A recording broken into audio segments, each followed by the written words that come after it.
Welcome to my YouTube channel and subscribe my channel.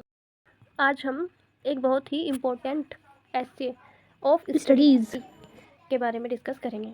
तो चलिए शुरू करते हैं। The essay by Bacon, the father of English essay. जो बेकन थे वो इंग्लिश के फादर यानी फादर ऑफ इंग्लिश एस्से बोला जाता था उनको। Is a beautiful analysis of the importance of studies in the life of man. He finds that studies serve threefold purpose. They are a source of pleasure, serve for ornament and add to one's ability. क्या कहना चाह रहे हैं ये यहाँ पे, इसका हम हिंदी में अनुवाद करें अगर तो अंग्रेजी निबंध के पिता जो फ्रांसीसी बेकन द्वारा लिखित यह निबंध मनुष्यों के जीवन के अध्ययन के महत्व का सुंदर विवेचन है। The essay by Bacon, the father of English essay, is a beautiful analysis of the importance of studies in the life of man.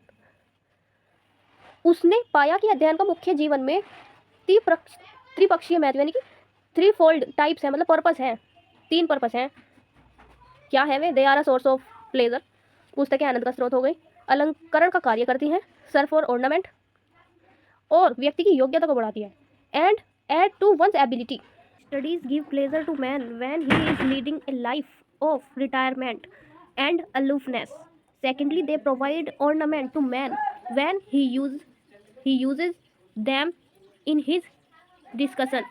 They enable him to develop into a good orator. Thirdly, they give man ability to handle successfully his affairs of life and business. अध्ययन मनुष्य को उसके एकांत एवं मुक्त समय में आनंद देता है। अध्ययन से मनुष्य को उसके वार्तालाप में भाषा का अलंकरण मिलता है। दूसरे, इससे मनुष्य एक अच्छा वार्ताकार बनने योग्य होता है। और तीसरे, इससे मनुष्य को जीवन के मसलों का सफलतापूर्वक समाधान करने की योग्यता प्राप्त होती है। Bacon has found that those who spend too much time in studies are lazy by temperament and the man who makes excessive use of his studies in his conversation is actually making a display of his learning. This can be called his vanity. Similarly, if a man decides everything on the basis of his knowledge and rules which he had learnt from books, it shows his whimsicality of nature as scholar. किंतु bacon का मानना है कि अध्ययन में बहुत अधिक समय व्यतीत करने वाले सुस्त स्वभाव के हो जाते हैं, और जो व्यक्ति अपने अध्ययन का वार्तालाप में अधिक उपयोग करता है वास्तव में अपने ज्ञान का प्रदर्शन करता है।